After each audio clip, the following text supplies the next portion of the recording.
Welcome to Psychic Holistic Spotlight. I'm your host, Josie Way, and my co-host is Ken Demers, and I'm very pleased to announce that Roland Comtois is our guest.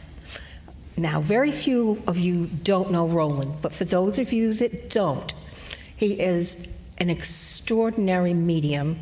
He works with angels. He does healing work. He is an author, and he's a motivational speaker. He does it all at the same time. We were talking a little earlier, and you mentioned something about what the life of a medium is like. I know you travel a lot, so you're not just a medium, you're an internationally known medium. Yes. So tell us a little bit about, let's say, what the last 6 months has been like, or a year. You know, it's an incredible experience. And first, let me thank you for inviting me back here. I appreciate being with you guys and Our audience loves you. And having this opportunity. But the reality is I've been traveling a lot, meeting a lot of people, and sharing a lot of messages, hopefully bringing a little bit of hope and ease to those broken hearts of the people that I meet. You know, imagine walking into a room and there's 800 people, 100 people, whatever the number is, all searching for a moment of peace, all wanting to make one little connection that gives them what they've been searching for. It takes a lot of work, a lot of time, a lot of energy just to stay in that space so that you become a conduit for hope and support. Yeah, and not just messages, but very positive, enriching messages. You know, this is a good point, because someone said to me recently, don't you have any bad messages to give? Don't you have any bad news? And I always say to the audience, you know, especially to the skeptical people in the room, I say to them, you know, who really wants to get bad news? I don't think I've ever heard in 30 years I've been in, or more, I've been in spiritual churches. I don't think I've ever heard a bad message. Well, this is the truth. You know, there is no bad message. These are moments of hope, messages of love, messages that support the person in some way. And so there is no bad message, right? There's only messages that bring love and energy somehow. Sometimes a person's in a very bad space and they're undergoing challenges, and the message may not seem as encouraging, you know, Right. to have that. Right now you have a lot of angels behind you giving you strength. You have loved ones and mentioning who the loved ones are, you know, behind you. You will get through this time. You know, the whole point of a medium, and by the way, let me be clear with you and everybody who can hear my voice, I don't think anybody needs a medium. I'm the middleman somehow in the big story, but I don't think you need the middle guy. I don't think that all your people were in my car on my way here, you know, to have this conversation with you. I do believe that we need the connection when we are grieving, when we are searching, when we are hoping, whatever, that we need that connection. But the fact is, if anyone told you the only way to get a message is through a medium, then they didn't tell you the truth, because the connection is inside of you. Basically, we're all connected to the God force, and we're all interconnected. So Yes. everybody is psychic, everybody's mediumistic, but because our culture tells them that's not acceptable, they shut it off. Sure, they shut it off, they quiet it down. They don't believe that it can happen to them. They don't believe that the connection exists for them, but it does. You know, just as a point to your interconnectedness statement, you know, haven't you said to yourself, geez, I wish my friend Mary would call? And out of nowhere, Mary calls you. And you think to yourself, well, how did that happen? Well, maybe it's because of that interconnectedness that exists between us, right? That happens. And because of that, it does something for us. Gives us hope, gives us encouragement, recognizes that, you know, maybe somebody heard my thought, my prayer, my whatever. Or you call them in. Or whatever, however it works, There are times, though, when people's energy, like when they're grieving, is too low to feel connected. Sure. Look, I remember being in a room with a woman who lost her 2 children. We was in a tiny little place up in New York somewhere, and she wanted to sit quietly, not seen, not heard, just wanted to hear what someone like me would say. That woman sat in front of me with her heart in a million pieces, rightfully so. Mm-hmm. What could I have done for her, really? What I did do was I stood before her, shared whatever it was that I was feeling, and then I summoned the audience to be there, to support her, to hold her together somehow, because I think it's not about me. I think it's about all of us. Mm-hmm. I think it's about everybody. And I think when we stand together somehow, and in a room with hundreds of grieving souls, I think we have to stand strong and united somehow. And we did for that woman who lost those 2 kids. Mm-hmm. We did that. So it's more than just the low energy. It's the doubt, it's the fear, it's the disbelief, it's the broken heart. The grief. The grief. Yeah. Look, I'm not an expert in anything really, other than knowing that love is everlasting, right? This is my thing. Yeah. I know love is everlasting, and you and no one else can get me to change my mind about that particular story. But when you're down and out with grief, it kicks you down. I've written a book about it. It knocks you out. But there's a way to take a step through your grief, whether you see a therapist or your priest or you see a medium, because there are some studies that say it is very therapeutic. It is. To get a message. It is. Most messages that you hear when you go to a spiritualist church are people on the other side just telling the ones that are left behind that we're okay. Yeah. Mm-hmm. That's the major type of message and that you hear. We know you're going to a wedding in 2 or 3 weeks. We're still a part of your life. Sure. We're aware of you. Yes, the problem is that we believe in separation. I personally don't. If you believe that you are separate from them, then that separation causes the anxiety that you're not going to be connected. If you don't believe in separation, that we're all connected, that there's a bigger universe somehow, because of that, we get that connection. We get those messages. We have those moments somehow that fill us up. Oh, one thing The I'd like to say. synchronicities. Yes. Yeah.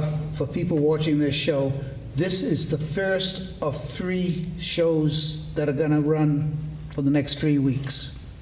So if you like Roland, make a point of watching the next few weeks. And while we're on that subject, are you going to be any place in Rhode Island in the next near term? This will probably be, today's the solstice, so this will probably be shown after the first of the year. Yeah, sure. So, I'm in many cities across the state of Rhode Island. How do people find you? They could just go to my website.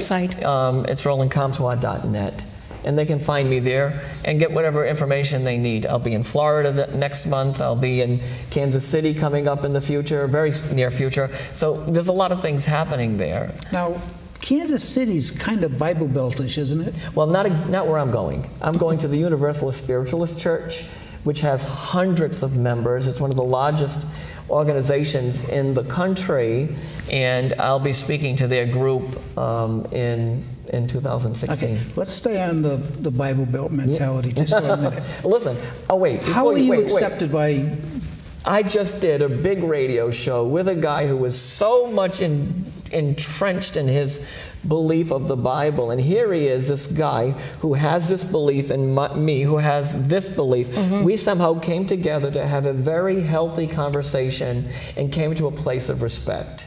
Mm-hmm. And came to a place of honor, that I respected what he believed and he respected what I believed. I didn't mean to interrupt you. But no, a that's place okay. of It's love. a good answer. But did he accept what you do? No, he wasn't going to say to his listeners, well, I think you should follow this guy. He didn't say that. What he did say was, and this was enough of this kind of coming together. You're going to get me going on this topic, because I think it's about time we come together. Instead of being separate from each other. It's time that we stand together. If you look at the news, if you watch things out there in the world, it's crazy out there. It's certainly telling us that we're not united and that we are separate somehow. But There were- anyways, we need to come back together. You've just opened a big can of worms. A That's pet okay. peeve of mine in hopes to just kind of bring people back together. Yeah. Right? Standing together somehow. A little bit of Spirituality understanding would isn't be nice. competition. Yes. It isn't competition. There isn't competition. who's better or who's right. No. It's all love. I had a near-death experience 30 years ago. There wasn't a line for the Jewish people or the Catholic people or the people who believe this way or that way. There weren't lines. I didn't go in one direction because of my belief. I passed out. I was gone. I had no pulse. My cousin was checking. I wasn't there. I saw something. I followed that something. But it wasn't about my getting in a line with a lot of people. It was everybody. It was everything. We are not separate. We have to somehow come and be united. Back to this guy in this radio show. He said to me at the end, he said, the only thing I can tell you is I don't really get you. And I said to him, well, get in line. 'Cause not a lot of people get me, which is perfectly fine. He said, but I understand that you speak from your heart. You are the most heart-centered medium I know. Well, Yes. thank you. I appreciate that very much. And I thought to myself, well, we made headway here. We did something together. Two people with different thoughts and positions. We were able to come to some peaceful place in a conversation. He didn't get it. He didn't understand me. I was living against the biblical laws. But if you are, wait a minute though, if you're out there and you believe in the Bible, read Corinthians 12:4. It says everybody has a gift. It doesn't say one or two Yes. people. Now, how the Christian church originally, it's not so much anymore, but originally was based on Christ. Sure. He's a medium. Yes. Why do they have a problem with it? And a carpenter, and it did all kinds of things. He did all incredible So we things. can train my carpenter to be a medium? Yeah, maybe you can. But he did hands-on healing. He did Yes. Reiki. We could call it Reiki now, but he did all kinds of things that were exceptional. There are a lot of people who do exceptional things. He Yeah, did he- exceptional things. The difference, well, I believe he came here to show us how to live life. And his message was about love. Only love. That's all there is. Only love. Unconditional love. The other day I did a talk at a spiritualist church, and I stopped the entire service. I'm doing the sermon. I stopped the service, and I said to everyone, the congregation, I said, take out your cell phones right now. Look, could I tell your audience the same story right now? Please, we love stories. I said to them, take your cell phones out right now. And they all stopped. And they gave me the same look you're giving me. I said, I want you right now to call someone and tell them what you feel. Tell them how much you love them. Tell them how much how they've influenced your life and how you're better off because of that experience. I stopped the entire service. And you know what happened, Ken? You know what happened?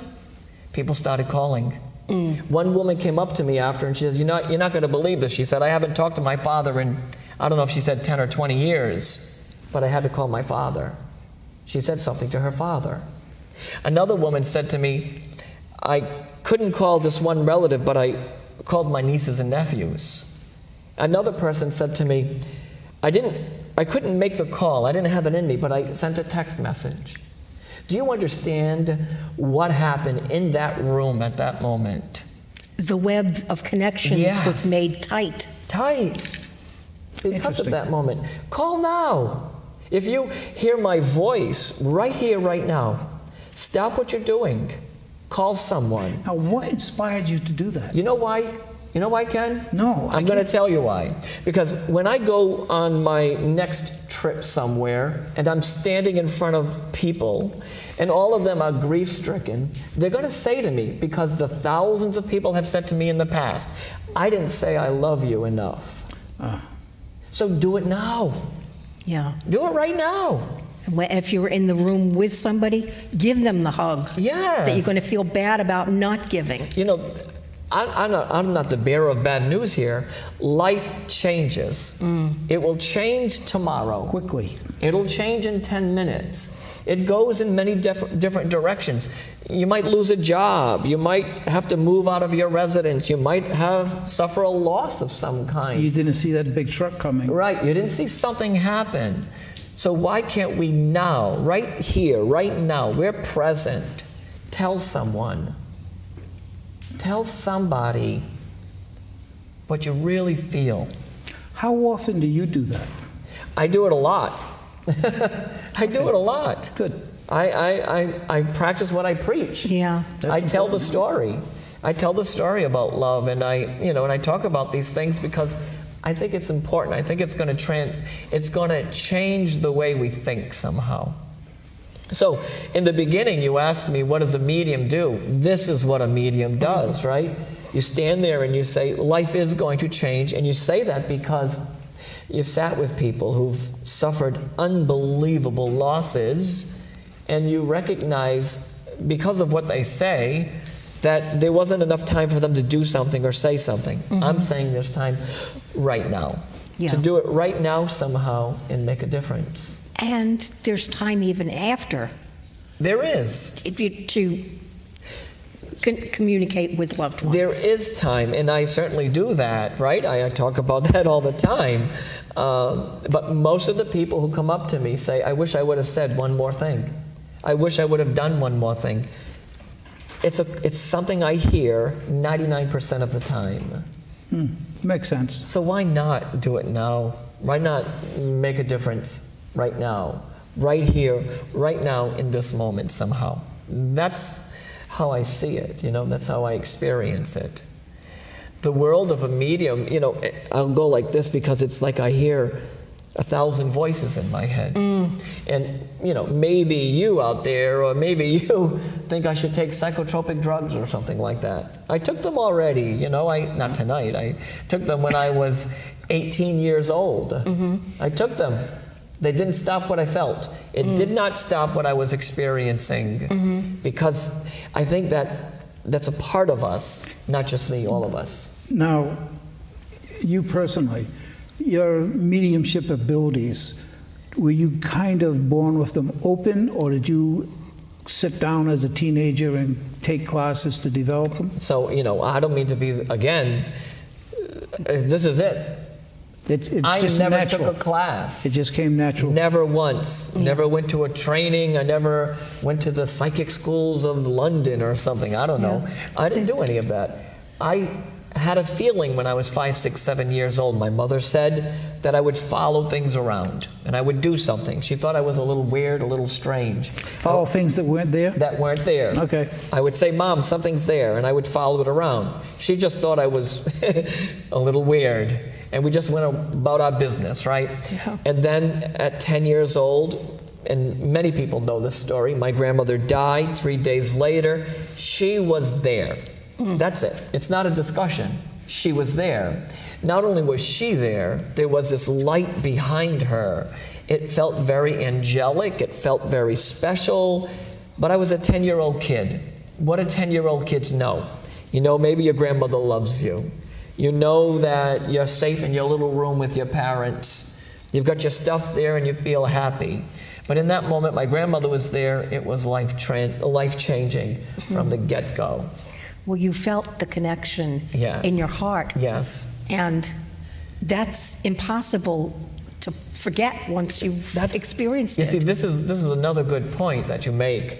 The minute you have an experience, a mediumship experience, a message comes, that moment now becomes the template for moments moving forward, because it does something for you.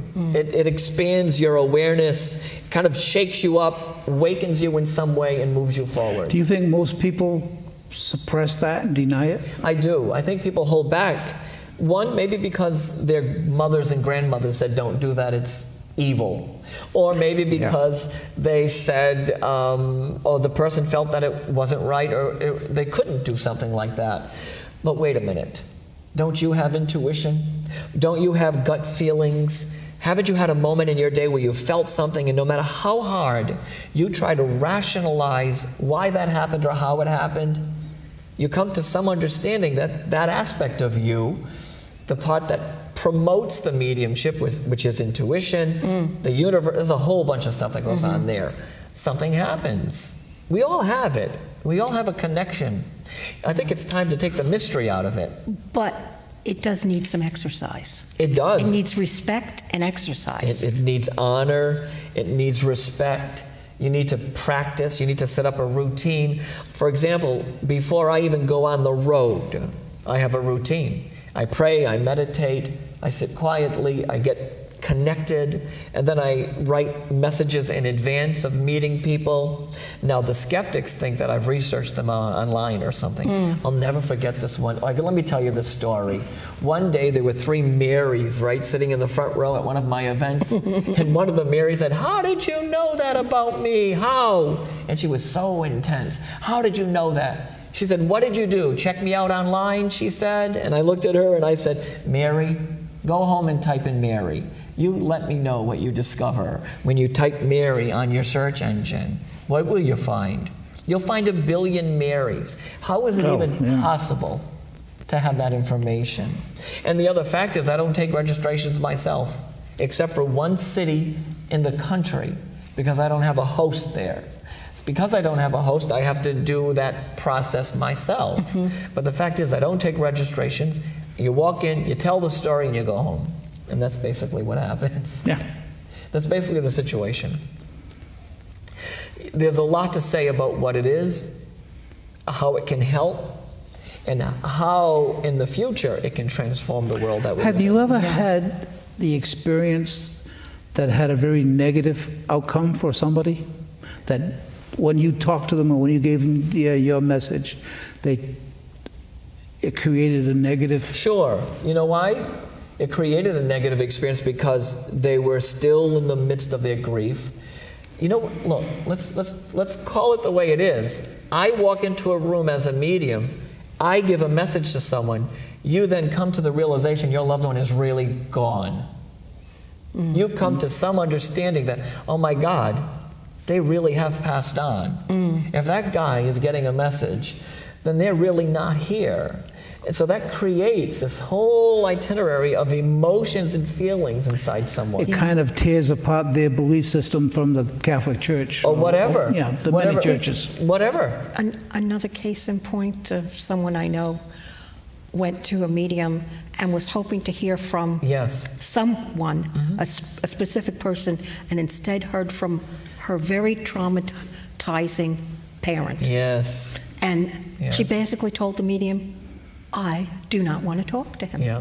And she wasn't ready. And that's fair. And it was fair. That's totally fair. It was. It's choice. It's totally fair. You know, so the negative energy that it creates is that it causes a greater disbelief that someone has died. I'm there, it causes that in them. If he's channeling a message, then I have to come to some place within myself that my loved one is really gone, is totally gone somehow. Yeah. And that's where the challenge is. That's where the challenge is. You know, just on another note, and I told you a little bit about my mother, I'm not sure how much time we have, but my mother, you know, I told you she thought I was a little strange, right? That's just the way it was, until it was close to her passing. I walked into that room, her rehab room, and there was this glow around her. I will never forget this moment.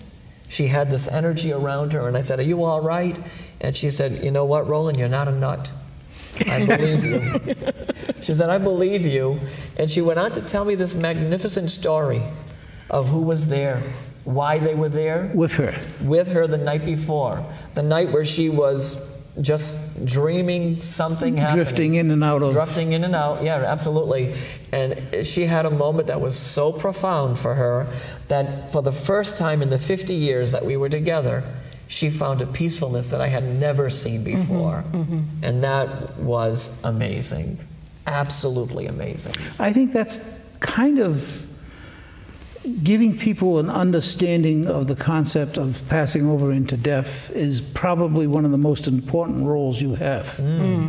That's a good point. I mean, Just Just not to know to fear it. that there is eternal life. That was like when they used to take the Christians into the arenas, they weren't instilled with well, I suppose they were, but they had such a strong belief in that they were going to come again and that there was a life after that. I mean, it Yes. got bred out by not as sophisticated people as Christ afterwards, but yeah. You know, there's something to say about coming to the belief that we live on, right? There's something to say about that, and it certainly helps a mother who's lost a child, or a daughter who's lost her mom or her father. Coming to that understanding helps to support the place where that person is at that particular moment. Yes. You know, so the reality of this is that there is something to say about the life of a medium, right? There's something to say about the experience. And Give us another story. You know, I just was going to go on to a story. I was in Oregon, and there were 300 people in the room, and there was this one woman just so desperately in need of something, of a message. And she said to me, you know, this will be strange to you, she said, but I saw one of those purple paper messages that you had written or posted on Facebook. I go ahead and look through the paper, talk with this woman, and in the end, the message was from her son, written exactly on the day that he passed. Not only on the day that he passed, but the description and the presentation of that paper was all about what his room looked like, what was on his desk. How long had you been carrying that paper around? That one there about a year. You know, so some of them I have some now that are 10 years old. I'm still waiting for the Walcott family. I'm waiting for the LaFrancois family and the Tetreault family. I'm waiting to find them, or maybe they're waiting to find me.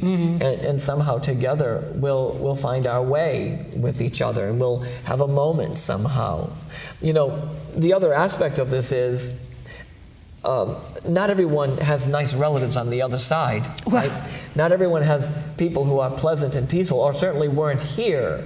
You know, I walked into a room in Katona, New York, and a lady said, "Don't channel my mother," just like that, because her mother was horrible to her. Yeah. And she wasn't prepared to go on that journey of healing. She wasn't prepared for that So experience. here's the question. Basically, we can call in the people.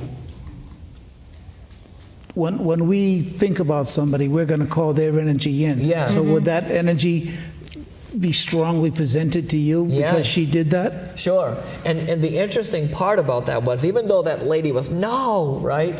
In the end, she came to me and said, "You're not going to believe this, but I feel a lot better."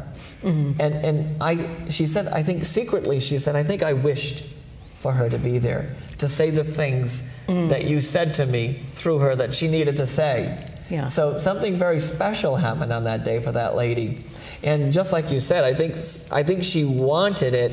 She may have intended it to happen. And because of that, even though she didn't make that announcement from the beginning, it was significant for her. Did she get a reading from somebody else? No. So Just she- her mother. Her mother did come in. Yeah, it was strong her mother was strong. So it was so incredibly in effect, strong. she called the mother in. Yes, that's what I mean. She called her in, and at the end, all of this, she said her trauma wasn't so heavy, her pain wasn't so heavy, and she was able to put herself together. At least that's what she told me. And it was incredible, absolutely incredible. Interesting. It is Give all me a interesting. moment, because we don't have too much time left. I want to say thank you to the audience. Thank you, Roland. Thank you very much. Thank you, Ken, for being with us tonight. This is about the end of our 26th year, I think so. so that by the time you see this, we'll be into our 27th year. Wow, Yeah. congratulations. So, Of delivering spirituality and what I like to think of as divine messages. and if anybody would like to be part of the show, how do they get in touch with us? They can call me at 401-575-6450.